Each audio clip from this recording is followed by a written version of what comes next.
It smells delicious, and if I could eat metal, I would, but I really need to clean this off, so bear with me for just one moment.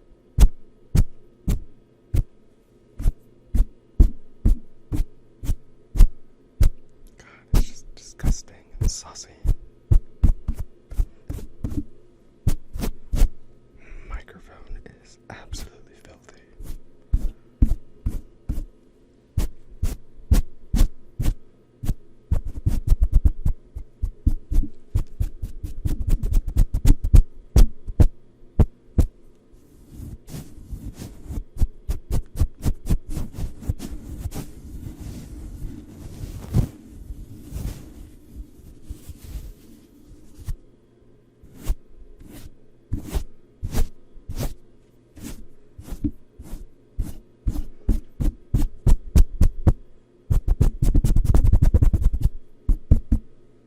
Okay,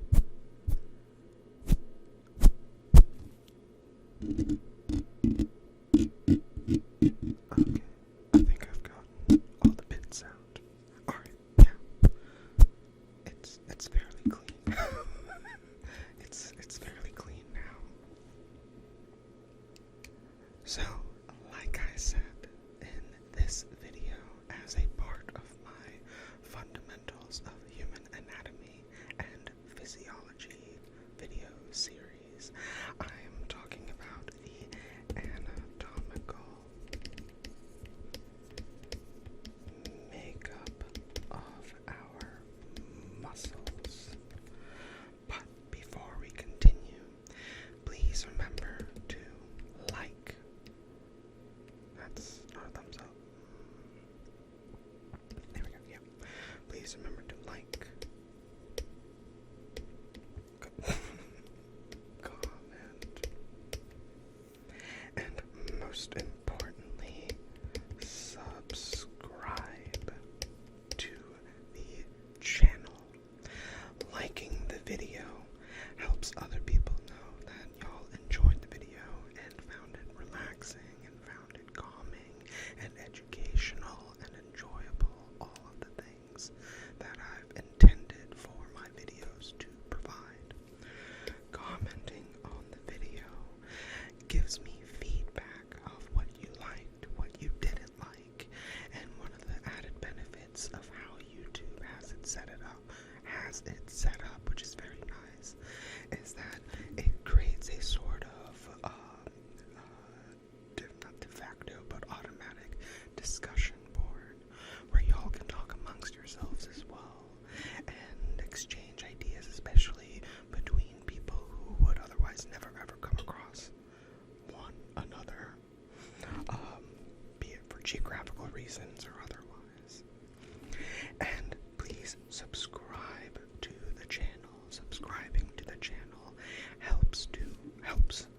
will help me to continue to grow the channel and provide you with the content that y'all are finding enjoyable and relaxing and again, useful.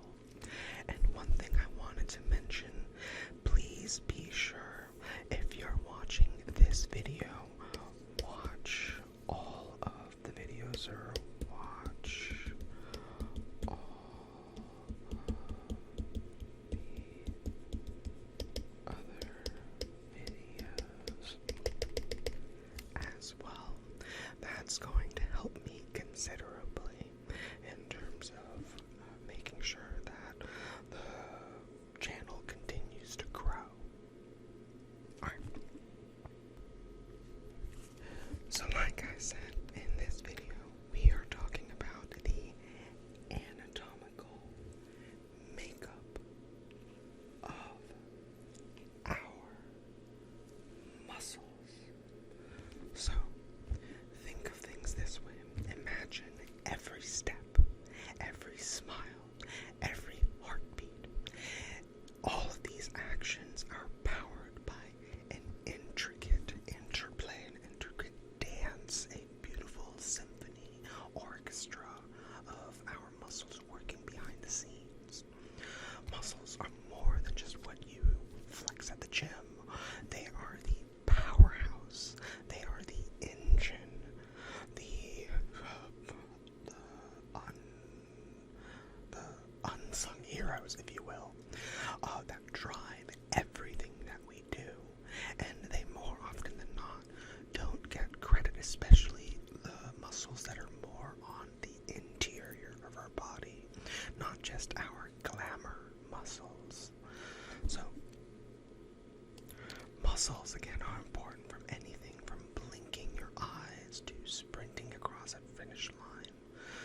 There are more nuanced ones, but these are the three overall general ones that I really want to go over.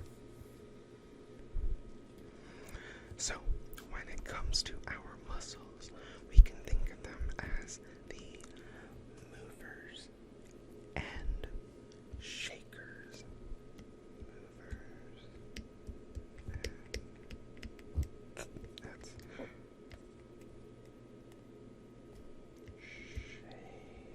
There we go. So, think of muscles. Let's view muscles purely in terms of movement first and foremost. Think of you waving to a friend, or even taking a deep breath. Our skeletal muscles, for example, are our voluntary movers. These are the muscles that we have conscious control over. When you lift your arm or take a step, it is skeletal muscle that is making it happen. Then we have cardiac muscle. Cardiac muscle, as its name implies, is dedicated solely to keeping our heart beating within a proper certain rhythm and a certain amount of power. And then we also have our smooth muscles. You can think of our smooth muscles as the behind-the-scenes worker that help facilitate or that justify how you don't have to think about digesting your lunch or dinner or adjusting your blood flow. Smooth muscle is handling all of that behind the scenes. All of that is involuntary work. So, one of the key things that I will point out, and I have brought this up in prior videos like my histology video and my tissue video, is thinking about our muscles in terms of voluntary versus involuntary control. What do we have conscious control over versus what are things happening behind the scenes? With stability, we can think of our muscles as a built-in support system.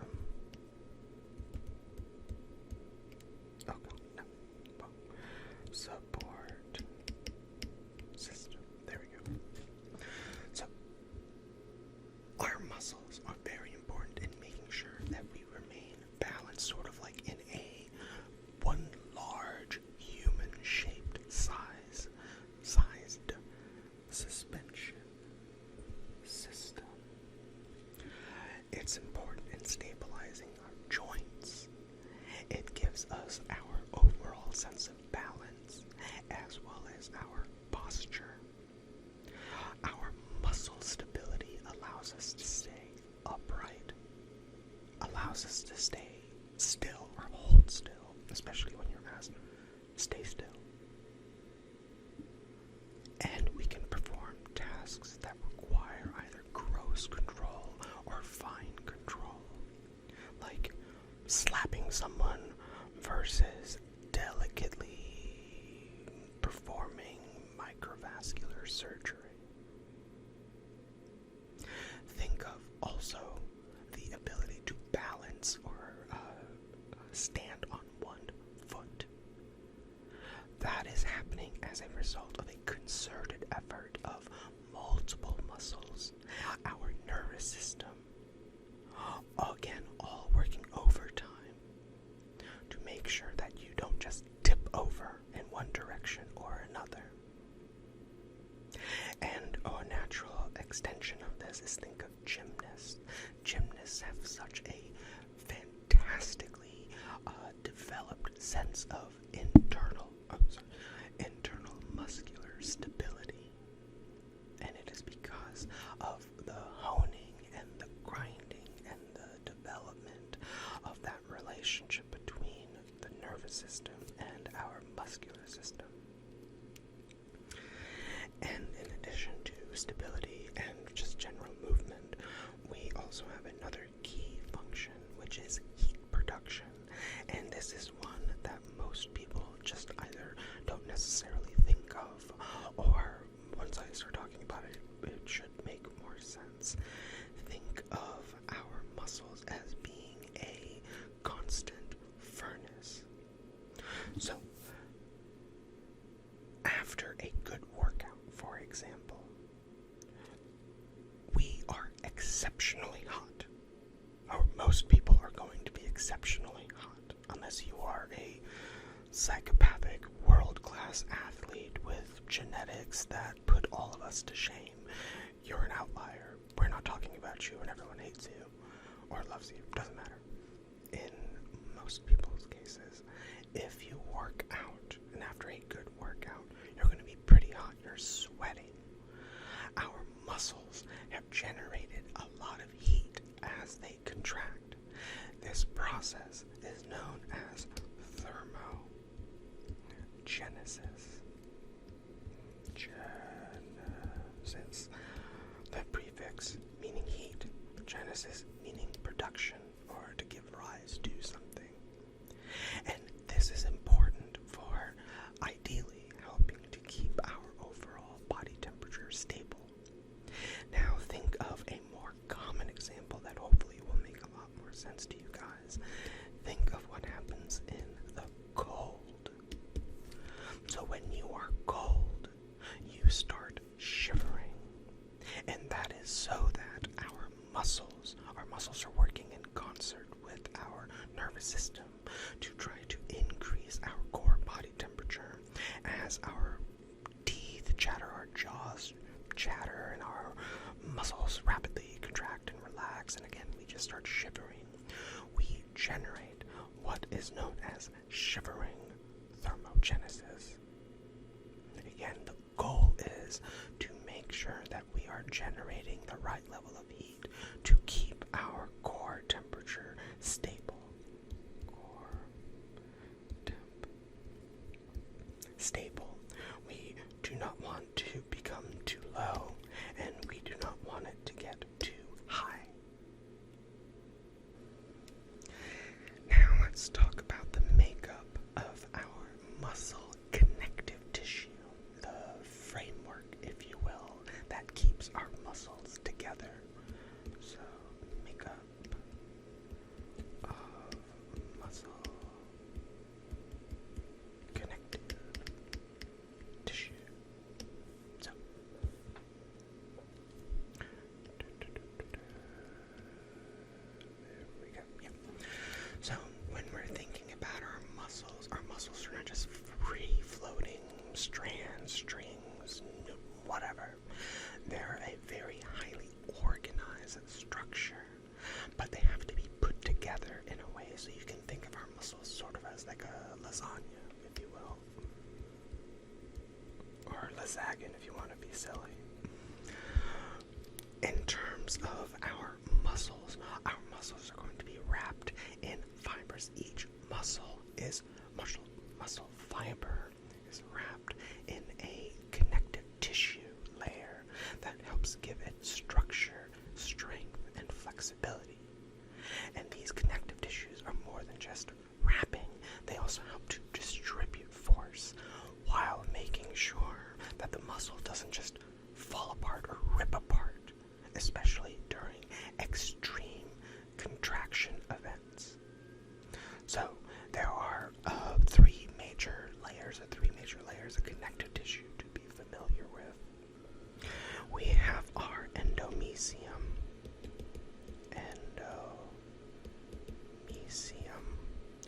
We have our paramecium. And we have our epiphany. Epiphany is that I don't know how to spell. Epimecium. There we go. Endomysium, paramecium, epimecium. Wait, did I spell that right? Epimecium. Yes, okay, I did. Alright. So we're going to start from the smallest sections and gradually increase out, so we can think of it as going from smaller and smaller areas to larger and larger areas. The endomysium is going to be the microscopic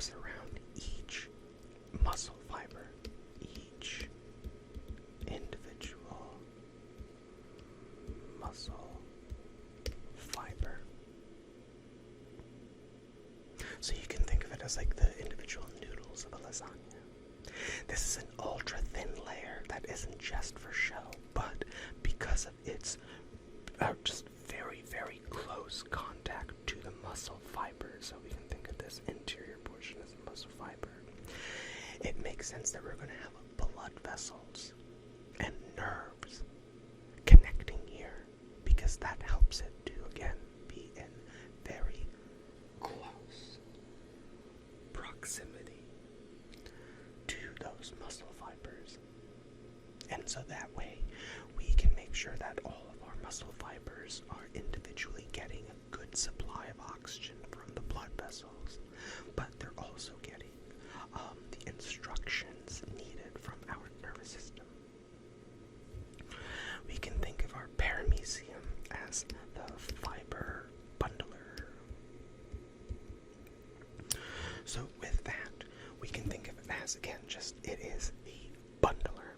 It's going to group multiple muscle fibers into what are called fascicles. Fascicles. I've heard people pronounce it fascicles, which is, I thought, the stupidest way to pronounce it. And these are, again, coming from very distinguished, very respectable people, but no, that just doesn't make any sense. And I think if you look up pronunciations of this term online, at least in the English language, it's pronounced fascicles, and so that's what I'm going to call it. Fascicles is dumb, and I don't like it, so, but you do whatever you want. Now, why is it important that we bundle them up? Making fascicles gives muscle their sort of unique shape, so this is important for providing shape to our muscles. And in addition to that, if you have multiple muscle fibers working together, as opposed to just one, you can generate a lot more force. You can generate an insane amount of force with more muscle fibers working together versus a singular muscle fiber. And this is where coordinated contractions happen. And finally, we have our epimecium. We can think of our epimecium as the tough outermost layer. Tough outer layer that wraps around the entire muscle. It's going to wrap around, again, the entire muscle. It's going to hold all of the fibers, all of the fascicles together. And it creates a singular, sort of single, powerful unit. So, for example, when our brain tells a certain muscle to contract, the epimecium makes sure that all of that force that's traveling between different muscle fibers is traveling fairly smoothly. Again, going from the belly of the muscle, or the sort of the core of the muscle fibers, to the, let's try it like this, to the extension points. It's a sort of fundamental schematic drawing where we have tendons connecting muscles to bones. And so that as the muscles move, or as the muscles contract, I should say, the bones are going to move via the force that is transferred from the muscle to the bone.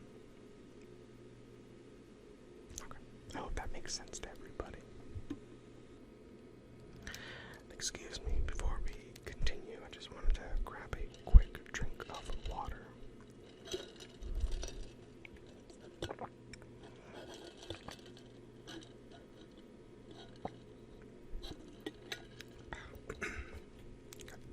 Okay.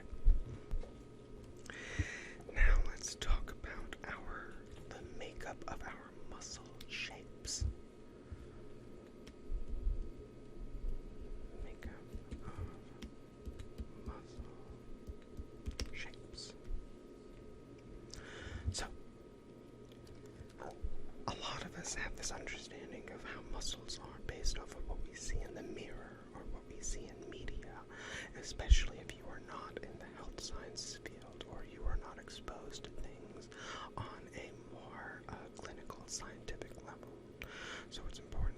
consider that our muscles come in all sorts of shapes and sizes. So most of our muscles are not just bulky or lean. They are designed with different shapes that suit their specific function. So the shape is important for the function that they need to execute. So for example, from like long, lean fibers that are built for endurance, all the way to short, powerful bundles that are built for strength. Each each shape is going to have a special purpose. So let's think about some of the major shapes of the muscle fibers. We have our parallel muscles.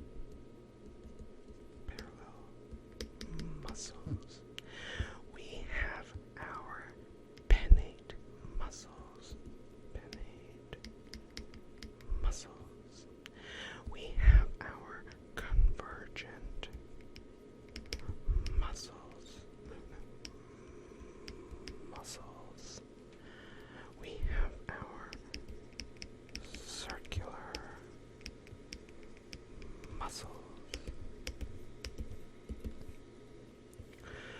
With our parallel muscles, we can think of them as the long distance or marathon runners.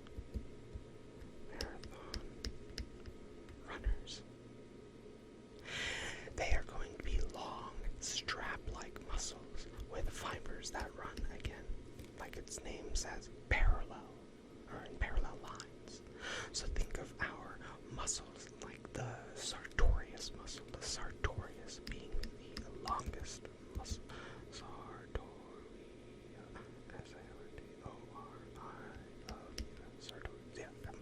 Our sartorius muscle, the longest muscle in our body. Parallel muscles generally have great endurance, but they don't generate a lot of force. And again, that is the balance. You can either be great at prolonged activities, so you can have either great endurance or you can have great power. In the case of our parallel muscles, they have great endurance, but fairly so-so power. They don't really generate a lot of force. They're again built for long, sustained activities rather than bursts of power needed for certain activities. Our pennate muscles are the powerhouses. These are going to be, you can think of them as sort of feather-like muscles. They are short and compact, with fibers arranged diagonally. And again, you can think of them as sort of the bristles of a feather. This allows for more fibers to be packed into a smaller area, so that when these fibers contract, hopefully collectively, assuming there are no pathophysiological or pathoneurological situations happening, they are going to generate an incredible amount of strength. So we can think of muscles like our rectus,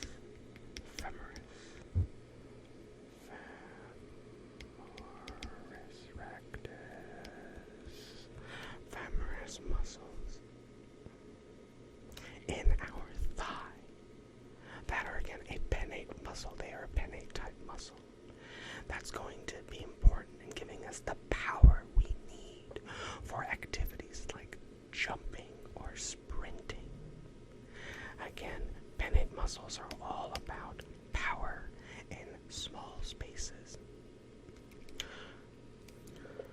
Our convergent muscles, we can think of them as sort of the versatile ones. They are the versatile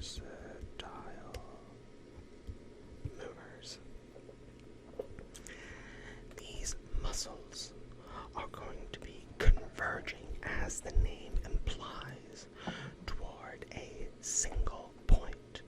So this is going to be very prevalent, or a classic example are muscles like our pectoralis major muscles, otherwise known as our chest muscles. So they are going to have the ability to pull in different directions, again making them versatile and strong. Convergent muscles allow for a wide range of movement, whether you are, again, pushing, pulling, or lifting. Oh god, that looks terrible. Lifting. There you go. Pushing, pulling, lifting. Again, a wide range of activities. And in addition to our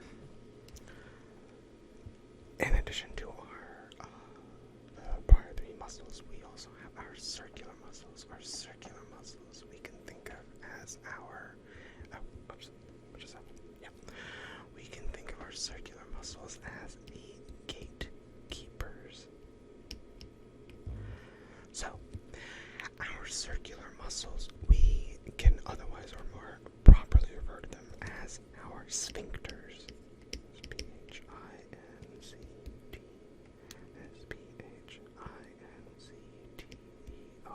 Yeah, sphincters. Sphincters.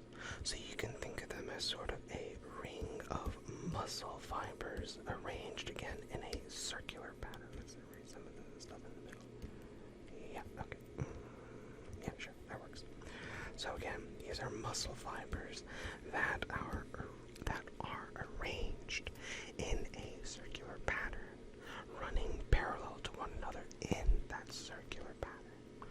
So for example, we have the orbicularis oculi around our eyes. These muscles don't pull on bones per se. Instead, they act like the classifier that I provide. They act as gatekeepers. They control openings and closures.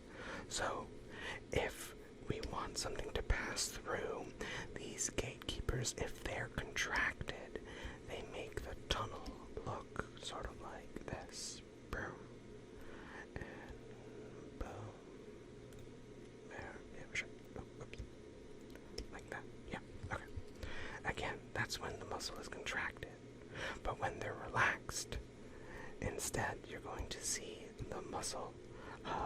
Once the muscle is relaxed, things can pass through easily. So again, it's just squeezing together to keep things in a certain place or prevent things from moving. And whether we are blinking or we're swallowing or controlling blood flow, our circular muscles are making sure that things are happening and going in a direction that they should. And that is very, very important.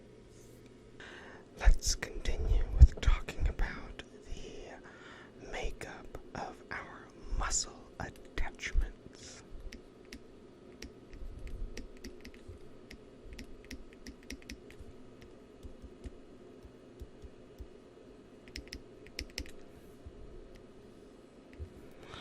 Interesting. What's going on here? So, when we are thinking about our muscles, they don't float around in our body. They are anchored. They are anchored, stretched, and connected to the bones in very specific ways. Every muscle in our body has a start and an end. And that is very, very important to understand overall.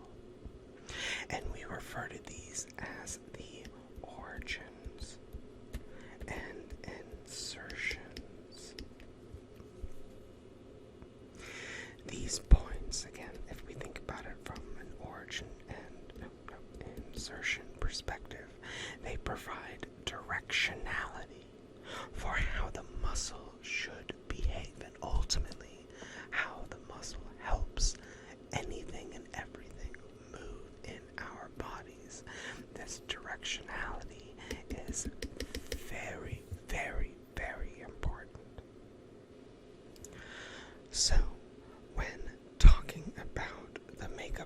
muscle attachments, there are a few key areas that we need to be familiar with. We have our origin. We have our insertion. We have our belly, the muscle belly. We have the action. And we have the innervation. I-N-N-E-R-V-A-D. Yeah, innervation. There we go. Okay. We have the origin. We have the insertion. We have the belly. We have the action. And we have the innervation. When it comes to the origin, we can think of this as the anchor point. This is where the muscle is going to usually be attached to a stable bone or structure. Stable bone or structure. So for example, our biceps brachii.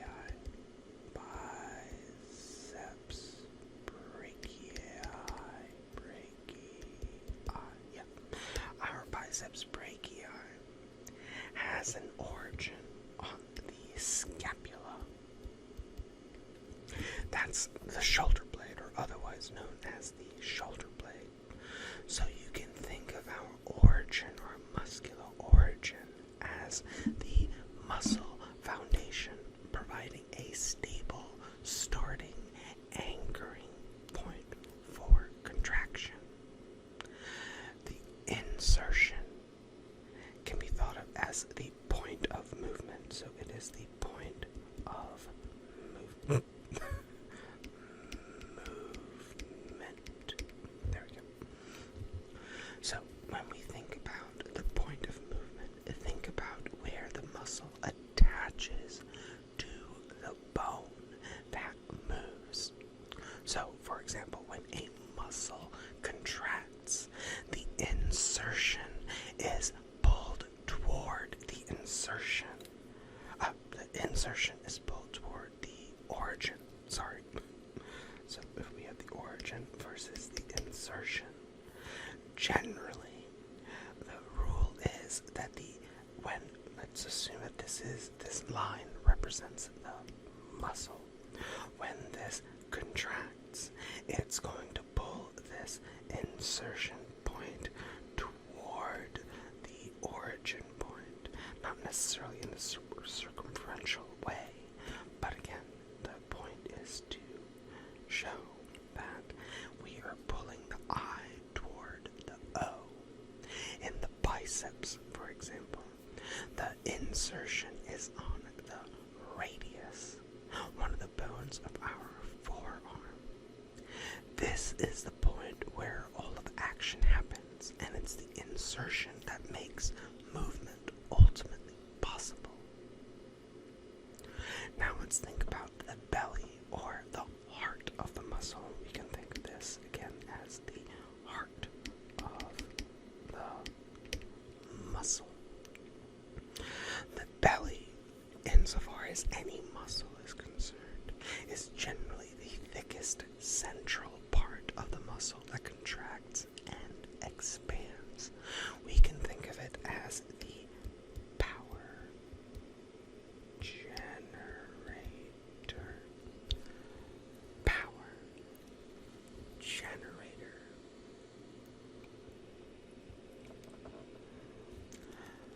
Where all of the, let's see, where all of the energy, no, that's a good way to put that, where all of the energy and the force is really concentrated in the biceps. The belly is what creates that pop sound when you make a muscle, that boom sound. Oh, boom. Like, again, we're talking about our sexy fashion muscles, our glamour muscles. But insofar as what is really generating the major source of power, the major is almost always happening at the level of the belly, because with our muscles, the belly is the concentration of where all of the muscle fibers are. So if you think about it sort of like this, if these are muscle fibers, blah, blah, blah, blah, blah, blah, blah, blah, blah. The belly, again, is where most of anything and everything is going to happen. Sorry, I had to grab a quick drink of water. Give me just one moment.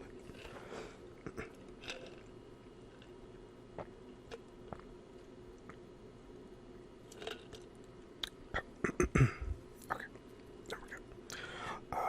Where was I? Oh yeah. With action. Now, action describes what the muscle does. It's sort of a simplified way of thinking about it. Each muscle has a specific movement or action it creates. So, when we are thinking about our biceps, again, our biceps action or responsibility is to flex the forearm, bringing it toward the upper arm. Actions can include anything from flexing, extending,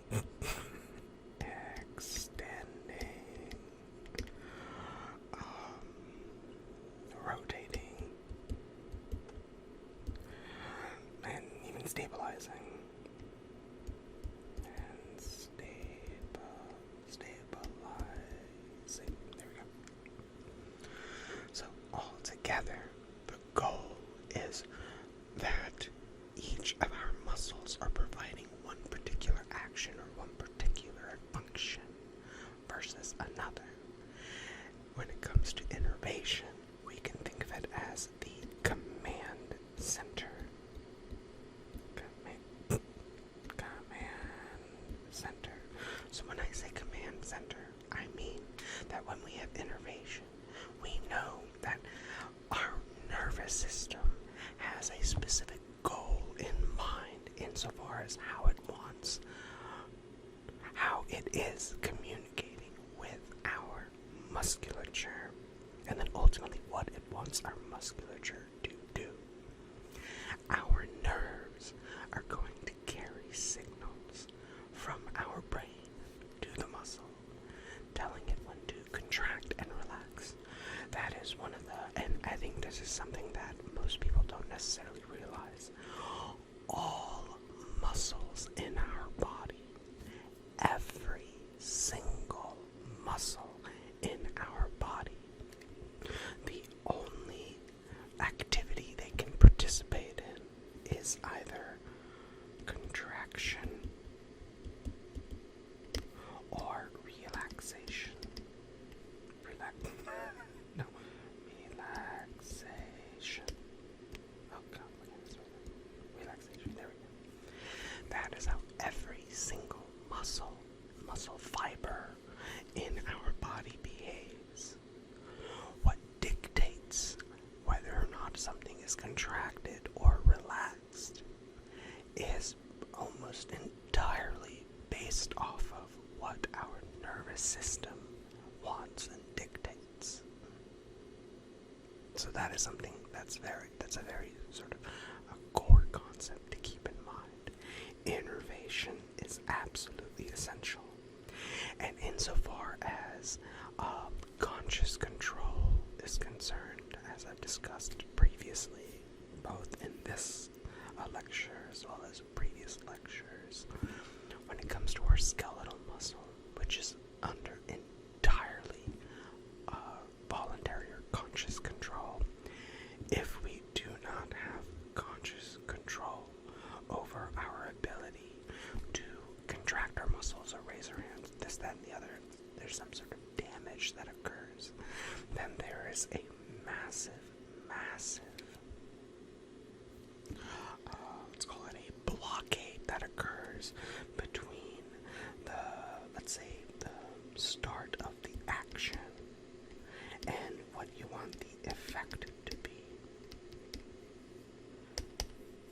especially true when we have, again, some sort of traumatic incident like a car accident.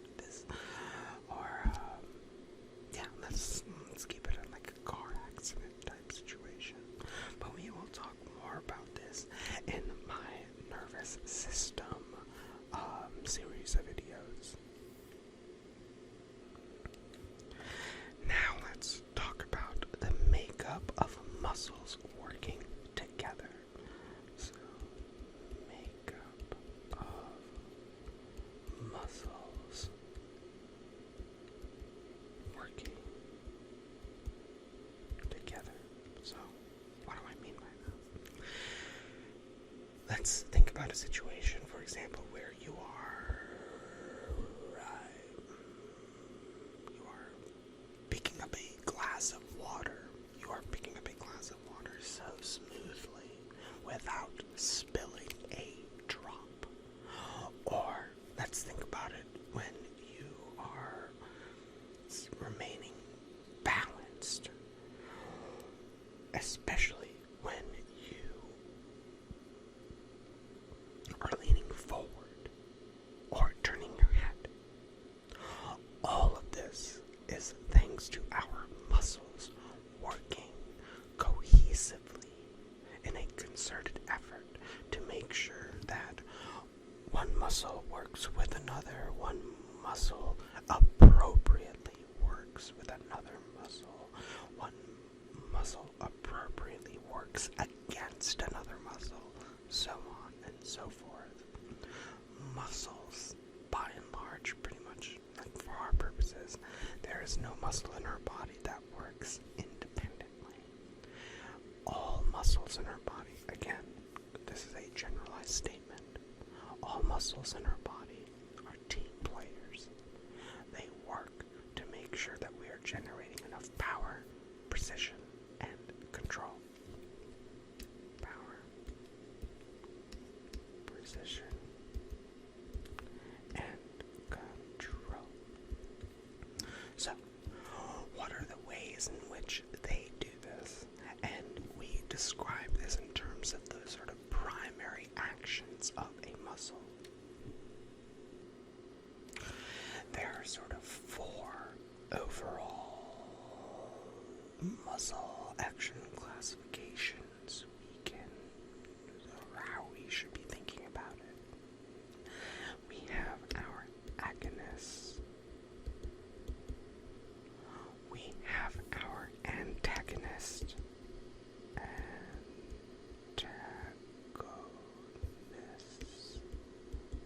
There we go. Yep. We have our synergist. S-Y-N-E-R-G-I-S-D-S. And we have our fixator. Okay. There. Alright. We can consider our agonists to be the prime movers. These are the muscles that drive the action. So you can think of them like, again, prime movers or the star players. So for example, when you are lifting your forearm, it is your biceps acting as the agonist that is contracting the muscle.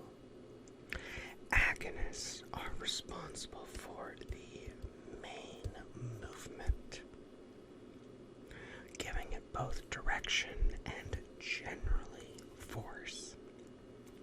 Antagonists are the balancing oppositional forces, or we can say they're the balancing opponents. Yeah, okay.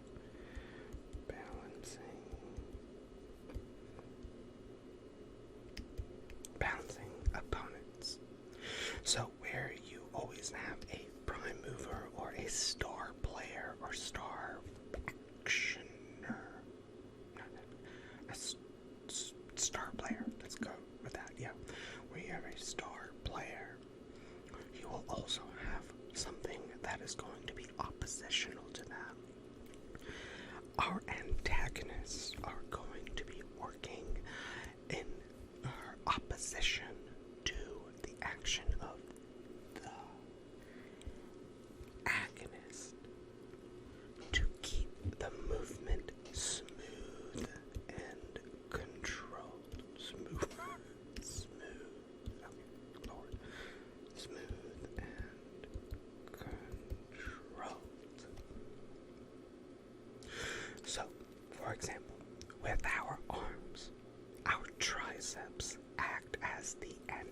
agonist to the biceps.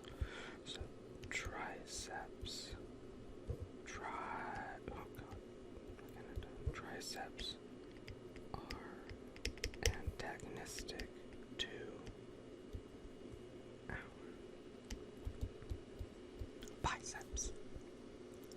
They lengthen as the biceps contract. Without this opposition, think about it. If we did not have this controlled opposition, our movements would be so unbelievably herky-jerky.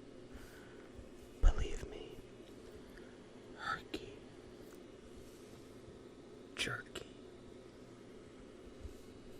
You would have a very, very difficult time controlling your actions. We can think of our synergists as the support structures, the support crew. Support crew. There we go. Okay. So, when we're thinking about synergists, we need to think about them in terms of their actions with the agonist, most notably. They are going to help the agonist by stabilizing the joints, for example. They can also add a bit of extra force if needed in the arm. Muscles like our brachialis act as synergists. They assist the biceps in flexing the forearm. So again, we can think of them as the support crew, the sort of behind-the-scenes team members that make sure that the prime mover, again, those agonists, have the backup necessary and the extra stability necessary to really, really, really get their job done. So again, synergists, they are going to be the support crew for our agonists. Fixators, our muscles that are generally almost all but forgotten because they do nothing. And when I say they do nothing, it'll make more sense. These muscles are important for holding a part of our body, any specific part of our body, steady, while other muscles are doing their thing. Their main job is to make sure they are actively doing nothing. Actively doing nothing. And not allowing anything, anything to happen. So again, think about the name itself. The fixators are going to be fixating something. They are going to be a steady, proper anchor point. They are going to prevent unwanted movement. So think about it in terms of when you lift a weight with your arm. Fixators around our shoulder, like our rotator cuff muscles, are going to keep the joint stable, while the movement itself, while that lifting movement itself remains controlled. So you can think of it as fixators are ensuring that our agonists, or whatever action it is that we're trying to perform, doesn't start wobbling. They keep things nice and streamlined. And I hope that makes sense to everybody. Again, they are providing that major stability so that, again, gravity, if someone pushes on you, or if your electrolyte balance is off, if you are dehydrated, whatever the situation is, you are making sure that you don't have a wobbly situation happening. You have a fairly streamlined action occurring.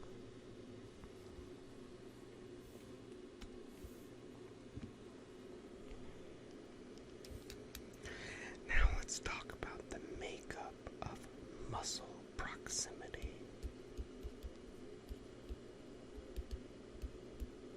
So by that I mean our intrinsic,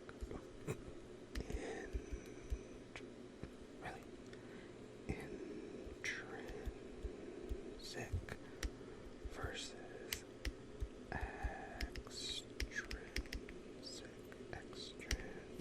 extrinsic muscles. There we go.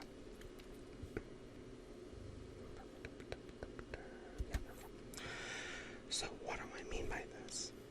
Think about our muscles in our fingers, for example, how they are able to deal with delicate tasks like what I'm doing here, making ridiculous, nonsensical lines, or smiley faces, or if you are in the process of typing, or if you are playing an instrument, or sort of in conjunction with that, how our hands can lift extremely heavy objects, even though the muscles are not actually located. Think about the bellies of those muscles. The bellies, like I've mentioned previously, are where the major power is being generated. So we don't have huge, some of us have huge sausage, bulky hands, but most of us do not have that. So how is it that we are able to do that type of work?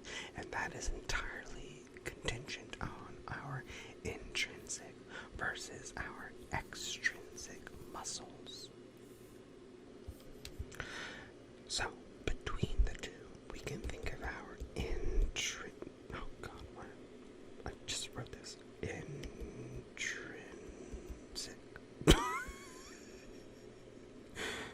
Intrinsic.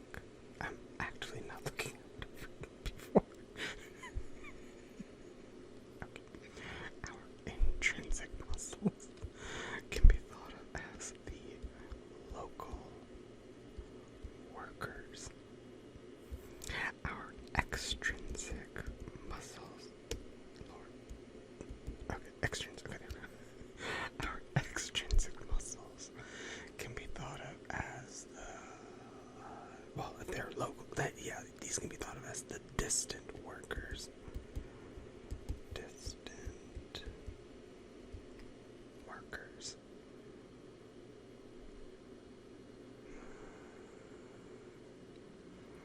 Actually, with how the muscles work, I would say they're not necessarily workers. I would call them helpers more so. Yeah, that'll make more sense. Okay, I'll get into that. So, with our intrinsic muscles, these are the muscles that are close to home. These are the muscles that are located within the body part where they are acting upon.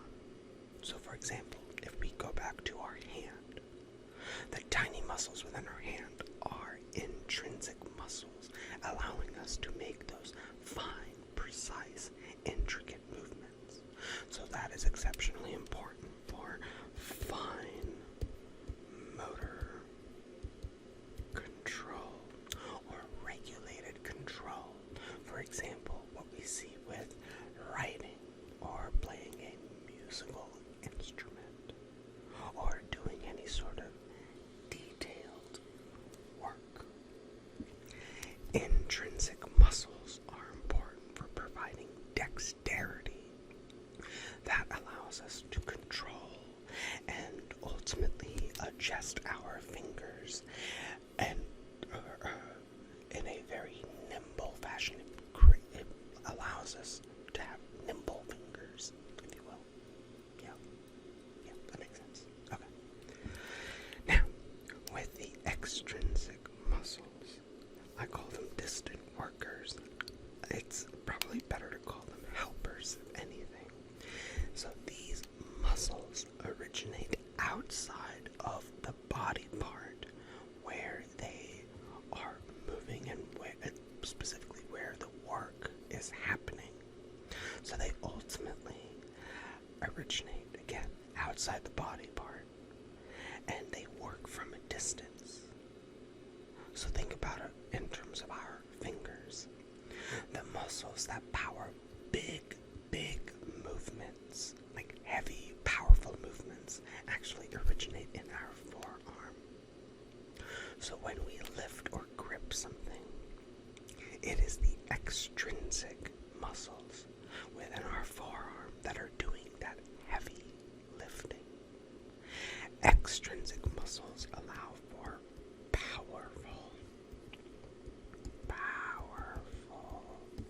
yes, they allow for powerful actions that are intrinsic muscles. I mean, bless their hearts, they will do what they can, but they again just do not have the machinery necessary to allow that to happen. But our extrinsic muscles can help the intrinsic muscles accomplish that. Which is why, again, I feel like extrinsic muscles are better categorized as helpers, whereas the intrinsic muscles are the local workers. They are on-site. They are the on-site employees, if you will. Okay, I want to finish up with these ridiculous metaphors. Okay. Now let's talk about the makeup of neuromuscular control.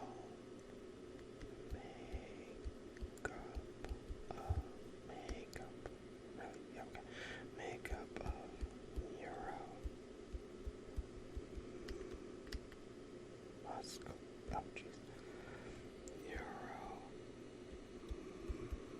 neuromuscular control. There we go. So, when it comes to the neuromuscular control, or how our brain works in conjunction with our muscles themselves are the movers, but they are by no means. You can think of them as the dumbest of dumbest. I don't know, just jock. It's unfair for me to say dumb jocks, but like they are the dum-dums of our body.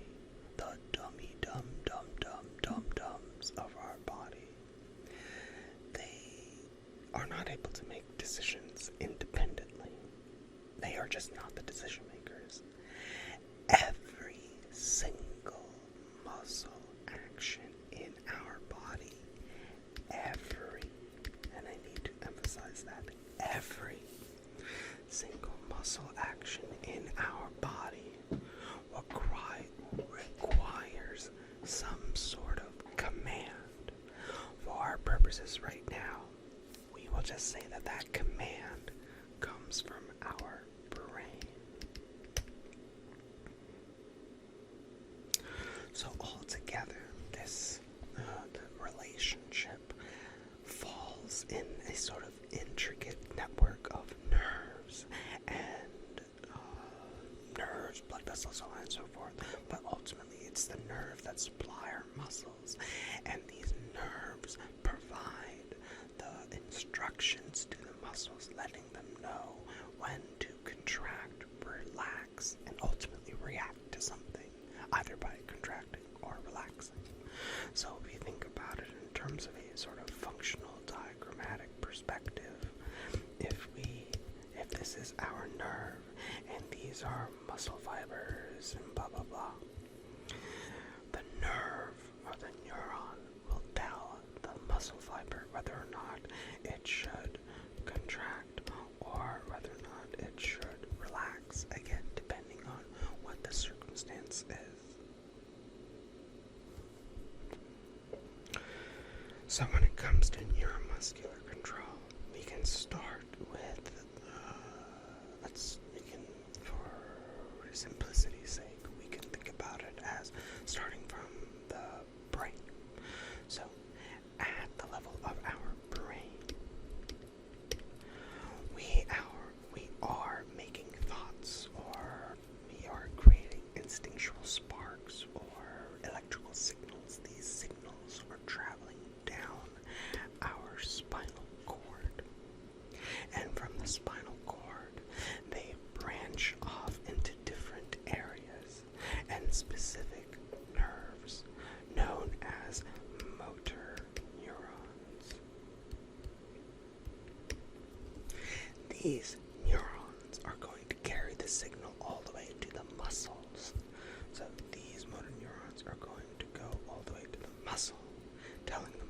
that it's time to do something.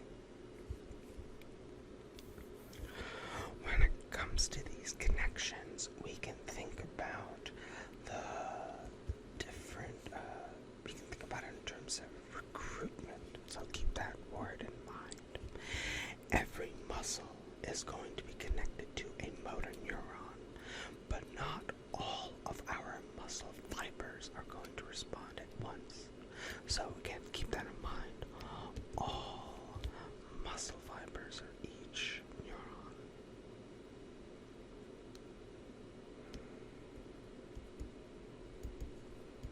It's connected to a muscle fiber. And again, all muscle fibers are receiving inputs from a neuron, but each neuron can have a different number of muscle fibers that it connects to. So you can have a neuron that's connecting to, like, let's say 1, 2, maybe 3 fibers, whereas you could also have a neuron that is connecting to 1,000, let's say a bunch of different fibers.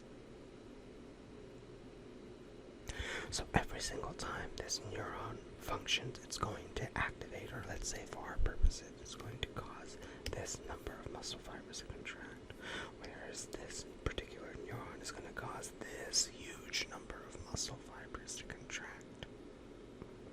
This is what is referred to as a motor unit.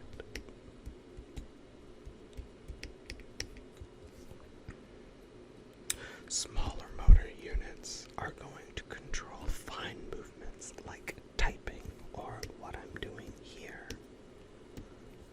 whereas larger motor units are responsible for powerful actions like weightlifting. So you can think of motor units as the command stations.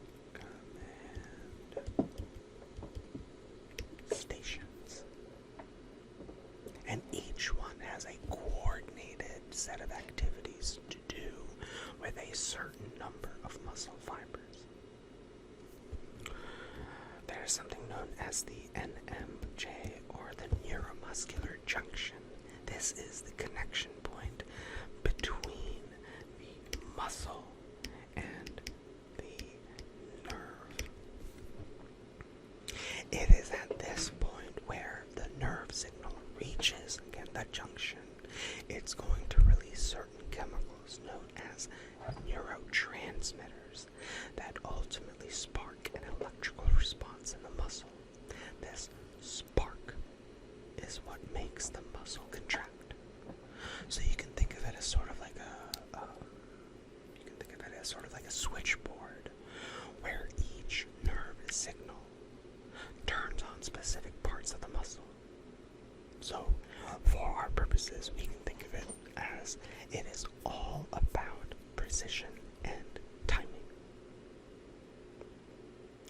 And if we think about this holistically, this gives rise to the concept of muscle tone. So, muscle tone and reflexes, which we will actually talk more about, especially in my nervous system lecture. So, at rest, most of our muscles are going to maintain a certain readiness level, if you will, and we refer to this as muscle tone. Nerves generally send low-level signals to keep the muscles just slightly contracted, so that they are prepared, they are prepped, they are ready to perform an action, whatever that action may be. So you can think about it in terms of being in a case of sudden danger or alarm. Our reflexes allow muscles to contract or react very readily and very quickly without waiting for a command from the brain. So that's where the concept of a reflex comes in. And you can think of it as a situation where you are burning yourself, or you've accidentally burned yourself before, and more not a psychopath, or you don't have some sort of neurodegenerative or pathophysiological situation going on. Generally, when you are exposed to a massive amount of pain, otherwise known as nociception, your body reflexively withdraws from that source of pain. Classic example being a hot stove or like a flame of some sort. You are just going to actively, reactively contract away or get away from that source of pain, that source of trauma, that damage.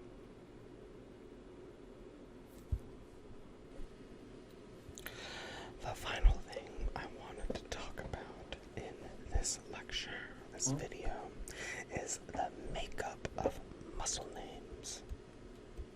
Makeup of muscle names.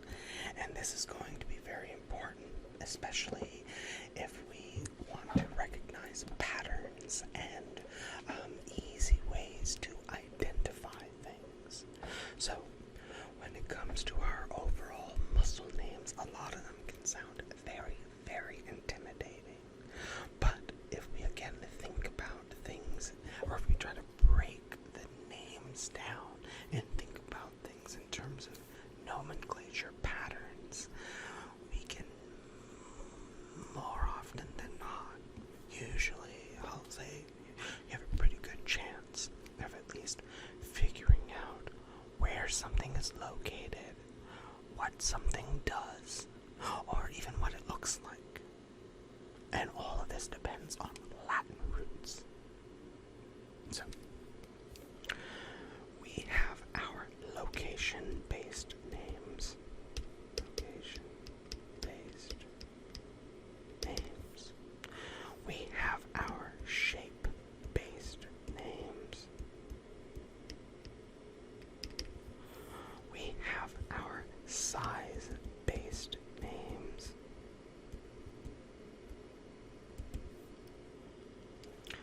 We have our action-based.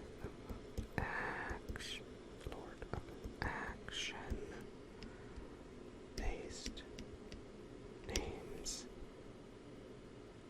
And some of the names even tell us about the number of origins we have.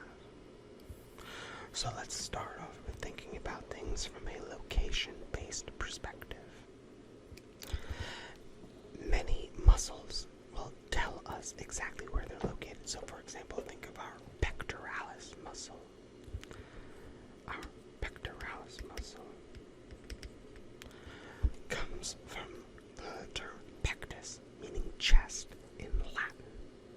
So the pectoralis major and pectoralis minor are the big and small muscles of the chest.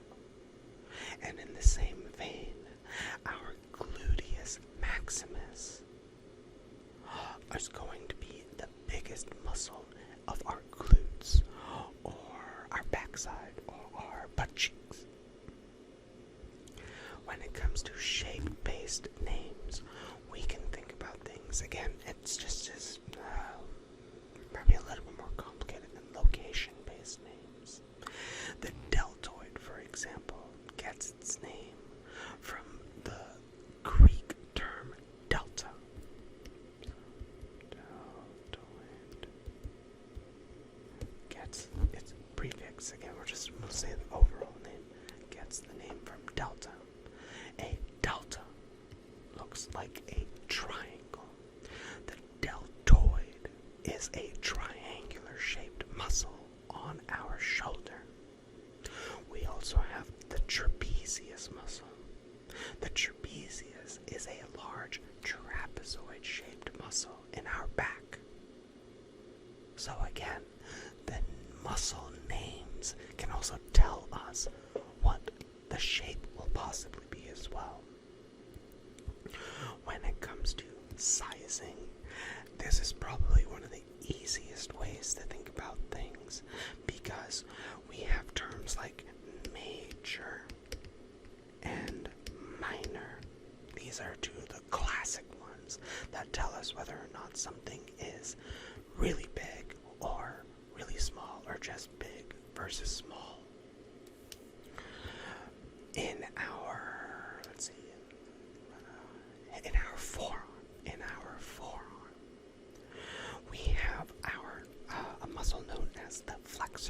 pollicis longus and the flexor pollicis brevis.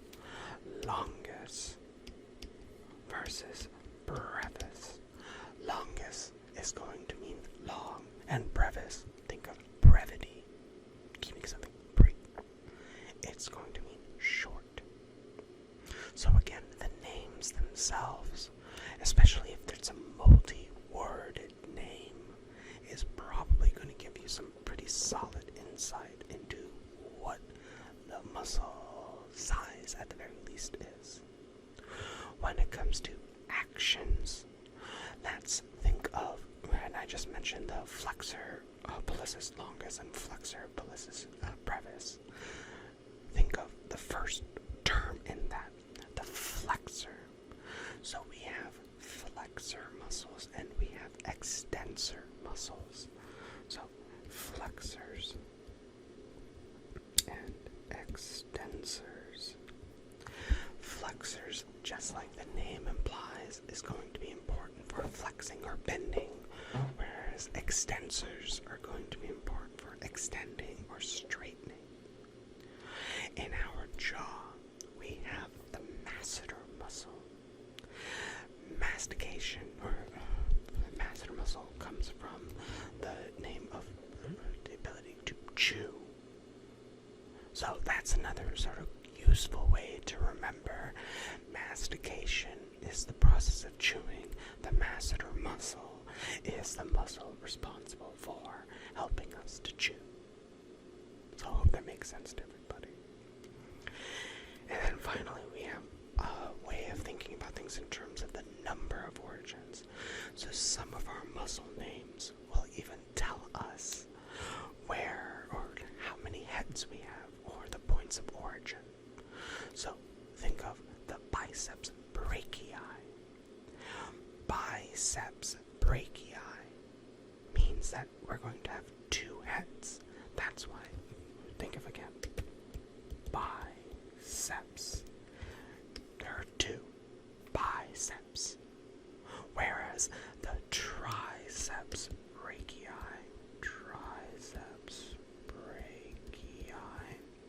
has three. So that prefix in and of itself tells us how we can visualize these muscles being anchored. There are 2 points of anchoring with the biceps. There are 3 points of anchoring for the triceps.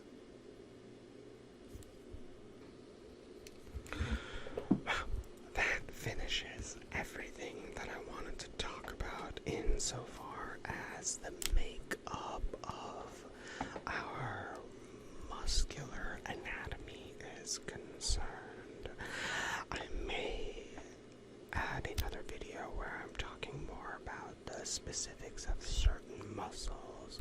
I'll see how things go, but for now, this completes what I wanted to talk about, again, regarding the makeup of our muscular anatomy. Now, before I finish up, I want to remind everyone to please like,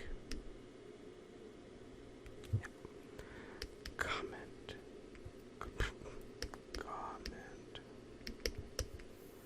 and also importantly, subscribe to the channel. Liking the video is going to help other people know that y'all appreciated what I was able to put out.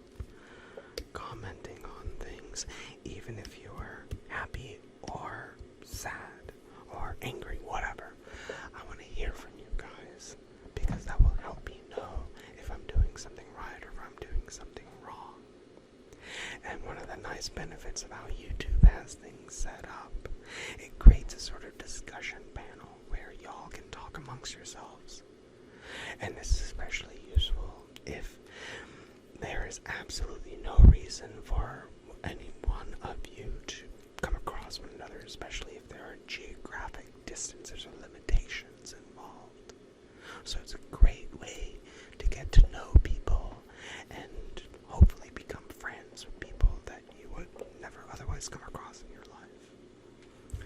Subscribing to the channel is very useful in helping me to grow channel, and so that I can continue to provide this content that hopefully you are finding to be relaxing and comforting and decompressing and educational and thoughtful and hopefully entertaining as well, especially considering y'all hear the nonsense that I say, or like all of my asides to myself. But another very, very important thing to keep in mind is please, please, please watch the videos in their entirety. Watch the videos entirely.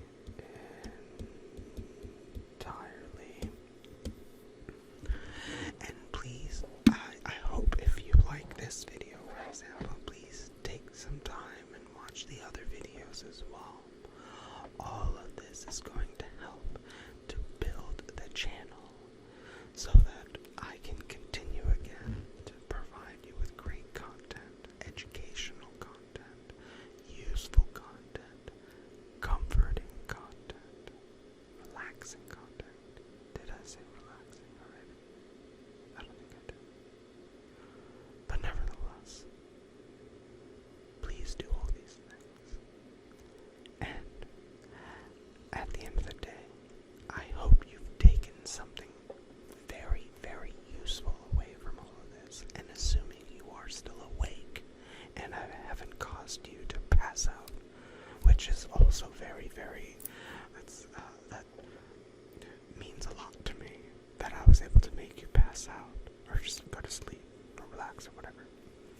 If you are still awake, then